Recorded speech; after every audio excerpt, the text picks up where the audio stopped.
My fiancé announced, "My ex is my man of honor at our wedding or there's no wedding." I calmly said, "Your choice." Then I canceled the venue, refunded the guests, and sent her a bill for my half.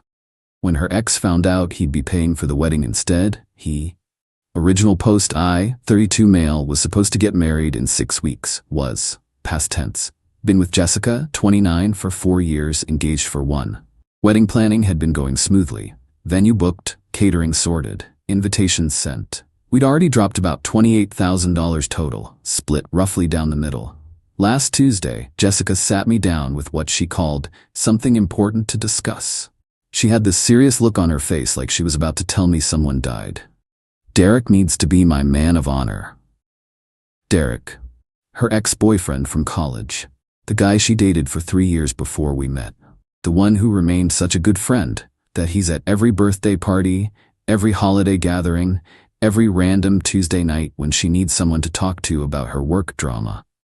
"Your ex-boyfriend," I said slowly. "You want your ex-boyfriend standing next to you at our wedding?" "He's my best friend, Tom. You know this. We've been through everything together. Everything, including a 3-year relationship that ended because he cheated on you with your roommate." She waved that off like it was ancient history. "That was 7 years ago. We've both grown. He's changed, and he's been there for me through so much." I sat back, took a breath. "Jess, I've been patient about Derek. I've been cool with the friendship even though it makes me uncomfortable, but standing up at our wedding, that's a different level." Her face hardened. "This is non-negotiable, Tom. Either Derek is my man of honor, or there's no wedding." The silence stretched between us. She was actually serious. After 4 years together, after all the planning, after the deposits and invitations, she was willing to throw it all away if her ex couldn't stand next to her while we exchanged vows. "Your choice," I said quietly. She blinked. "What?" "You heard me. Your choice. Derek as man of honor or no wedding. You decide." "I already told you my decision." "Okay then." I stood up. "No wedding it is." "Tom, wait, you're being ridiculous. You're really gonna cancel our wedding over this?" "I'm not canceling anything. You just did. You said no, Derek, no wedding." I said no, Derek, so according to your ultimatum, we're done here. I walked out, went straight to my home office and got to work. Update 1. 3 days later. The thing about ultimatums is that people who make them never expect you to actually accept the consequences. Jessica tried calling me that night, 12 times. I didn't answer. I was too busy sending emails. First, the venue. We'd booked this beautiful historic mansion. The coordinator was surprisingly understanding when I explained the situation. Since we were outside the 30-day window, they could refund 60% of our deposit. Not great, but better than nothing. Next, the caterer. Similar deal, partial refund, about 50% back. The photographer was cool about it. Full refund minus a small processing fee. The band had a strict no-refund policy, but they offered to honor the booking for a future date if needed. I told them to keep it open. By 2 a.m., I'd contacted every vendor. Then came the hard part, the guests. I drafted an email. "Dear friends and family, due to irreconcilable differences that have recently come to light, Jessica and I have decided to cancel our upcoming wedding. We apologize for any inconvenience this may cause. If you've already made travel arrangements, please contact me directly, and I'll do my best to help offset any non-refundable costs. Thank you for your understanding. Tom." Sent it to all 150 guests on our list. Then I did the math. Total spent, $28,000. My contribution, $14,000. Recoverable, $8,500. My loss, $5,500. I screenshotted every cancellation confirmation, every refund receipt, everything. The next morning, Jessica showed up at my apartment. I'd been expecting this. She had a key, but I'd installed a door chain the night before. "Tom, what did you do?" "Canceled the wedding, as we agreed. I got calls from my cousins. My mom is freaking out. You told everyone we're not getting married?" "We're not. You made that clear. Derek or no wedding, remember?" "I didn't mean. I was just trying to make you understand how important this is to me." And I understood perfectly. You prioritized your ex being in our wedding over the actual wedding happening. Message received. You're twisting everything. Derek is just a friend. A friend you'd cancel our wedding over, apparently. She started crying then. Not the pretty, delicate tears, the ugly, snotty, desperate kind. Please, Tom, we can talk about this. Maybe Derek doesn't have to be man of honor, maybe just a regular groomsman? Oh, so now it's negotiable? Interesting. 24 hours ago it was your hill to die on. I was emotional. You know how I get. Yeah, I do. You make ultimatums expecting me to cave. Not this time. So that's it? 4 years just gone? I pulled out my phone and showed her the spreadsheet I'd made. Here's the bill. Your half of the cancellation losses comes to $500. I'll need that within 30 days. Her face went from sad to furious in about 2 seconds. You want me to pay you? We both lost deposits. I'm not eating your half because you decided your ex was more important than our marriage. This is insane. I'm not paying you anything. Then I'll take you to small claims court. I have all the receipts, the cancellation confirmations, and about 15 text messages where you acknowledge we were splitting wedding costs equally. She stared at me like she'd never seen me before. You're serious. Dead serious. You made your choice. These are the consequences. She left, slamming the door so hard the chain rattled. Update 2, 1 week later. The entitlement escalation was swift and spectacular. First, Jessica's mom, Linda, called. I actually liked Linda before this. She'd always been reasonable. Not anymore. Tom, sweetheart, Jessica explained everything. This is all a big misunderstanding. No misunderstanding, Linda. Jessica said Derek had to be man of honor or no wedding. I chose no wedding. But you know how girls are about their weddings. She just wants her best friend there. Her best friend who she used to sleep with. That's ancient history. You're being insecure and controlling. Ah, there it was. The narrative had been established. I was the controlling boyfriend who couldn't handle his fiancée having male friends. Linda, she made an ultimatum. I accepted it. End of story. You're destroying her. She's been crying for days. Fix this. She can fix it herself by paying her half of the cancellation fees. Linda hung up on me. Then came the social media assault. Jessica posted this long, dramatic thing about how some people can't handle strong women with male friends, and how jealousy and insecurity destroy beautiful things. Her friends rallied around her immediately. My phone started blowing up with messages from mutual friends asking what happened. I posted nothing. Just sent the same response to anyone who asked. Jessica demanded her ex-boyfriend be her man of honor. I disagreed. She said it was that or no wedding. I accepted no wedding. Most people got it immediately. A few tried to argue that I was being unreasonable. I stopped responding to those. But here's where it gets good. Derek reached out. Not a call or text. This man showed up at my office. Security called up to ask if I was expecting him.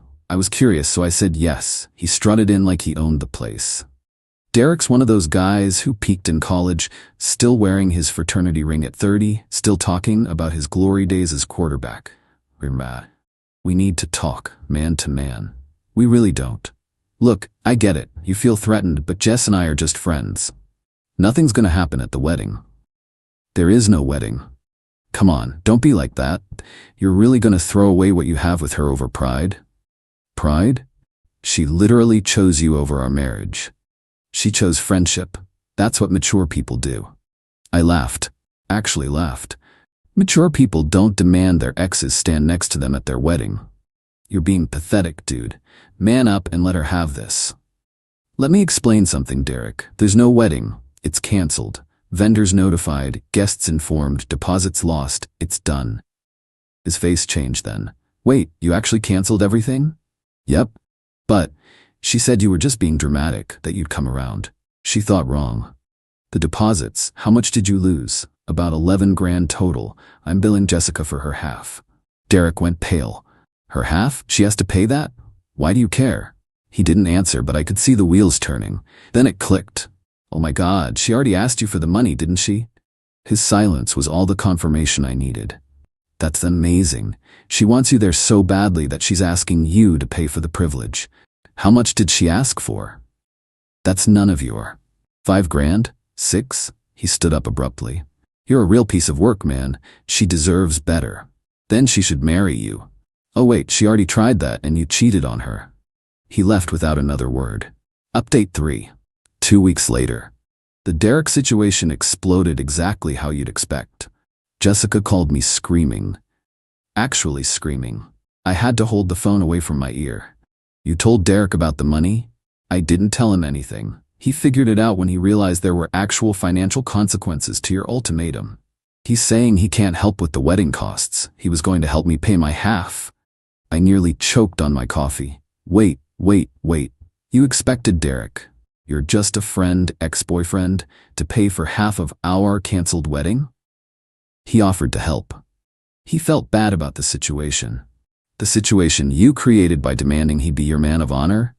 You're the one who canceled everything after you said it was him or no wedding. Jesus, Jess, do you even hear yourself?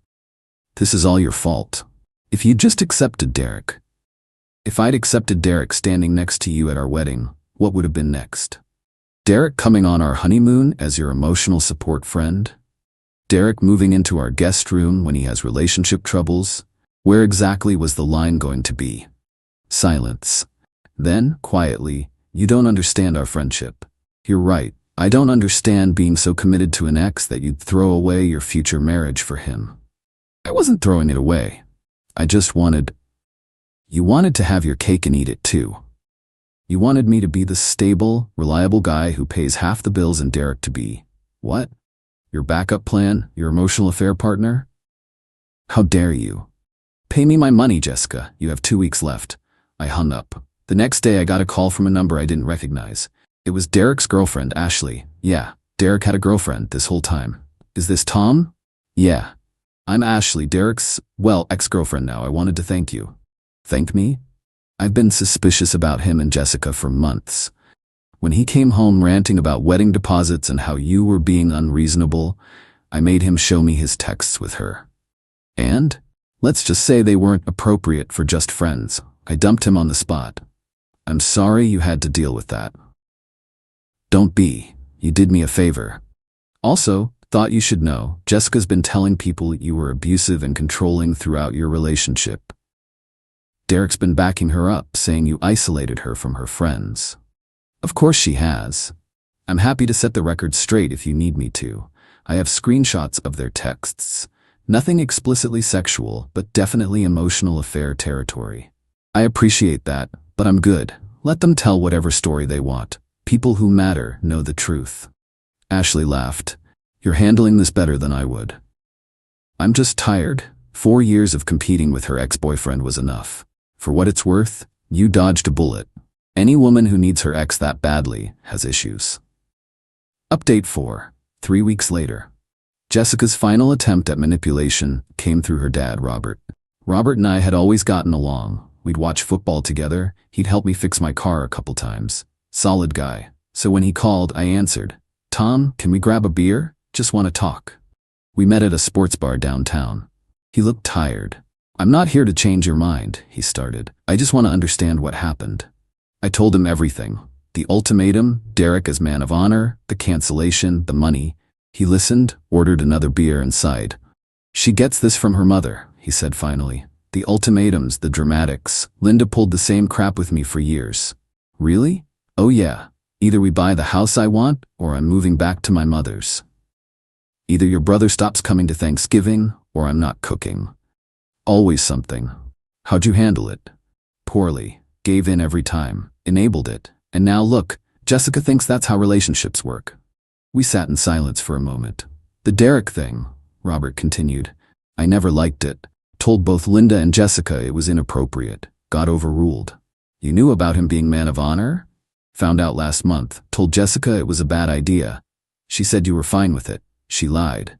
Yeah, I figured that out when you canceled everything. He pulled out his wallet. How much does she owe you? Robert, no. How much? $5,500. He wrote me a check on the spot. That's between you and her, I said. No, it's between me and her now. She can pay me back. Or not. Frankly, I'm tired of cleaning up her messes, but this one's on me for not teaching her better. This feels wrong. Take the money, Tom. Consider it an apology from the family for wasting 4 years of your life. I took the check. For what it's worth, Robert said as we left, I think you would have been good for her. Maybe this'll be the wake-up call she needs. Maybe, but I doubted it. Final update, 6 weeks later. The wedding date came and went. I spent it fishing with my brother. Peaceful day, no drama. Perfect. Jessica tried one last Hail Mary the night before what would have been our wedding. Showed up at my door at 11 p.m., dressed in the little black dress I'd bought her for her birthday. The one she knew I loved. I didn't remove the door chain. Tomorrow was supposed to be our day, she said softly. Yeah, well, I made a mistake. Several, actually. Derek and I aren't even friends anymore. Ashley told him to choose between me and her. He chose her. Good for them. I lost you. I lost my best friend. I lost everything. You didn't lose anything, Jess. You threw it all away. Can't we just... You don't even want to hear me out? There's nothing to hear. You made it crystal clear where your priorities were. Derek meant more to you than our marriage. That's not something you come back from. I was confused. I had feelings I didn't understand. There it was. Finally, the truth. So you did have feelings for him. Her silence said everything. Go home, Jessica. Tom, please, go home. She left. I watched from my window as she sat in her car for 20 minutes before finally driving away. The aftermath. Derek and Ashley apparently worked things out. Good for them, I guess. She's a stronger person than me.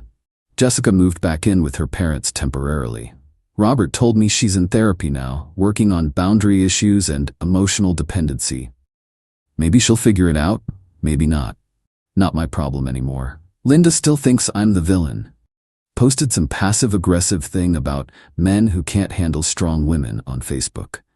I blocked her. My boys threw me an unwedding party on what would have been the reception date. We went paintballing, ate too much barbecue, and nobody mentioned Jessica once. It was perfect. I kept the engagement ring, sold it last week, used the money for a solo trip to Iceland I'd always wanted to take. Posted one photo of the Northern Lights. Jessica viewed my Instagram story within minutes, still checking up on me, I guess. People ask if I regret it. If I should have just let Derek be in the wedding party to keep the peace. Hell no. The second she made that ultimatum, she showed me who she really was. Someone who'd hold our entire relationship hostage to keep her ex in her life. Someone who'd rather lose me than set a simple boundary with Derek. The wedding would have been beautiful. The marriage would have been a disaster. I saved myself years of competing with a ghost, of wondering what was really going on during their friend hangouts, of being the third wheel in my own relationship. The $500? Worth every penny for the lesson learned.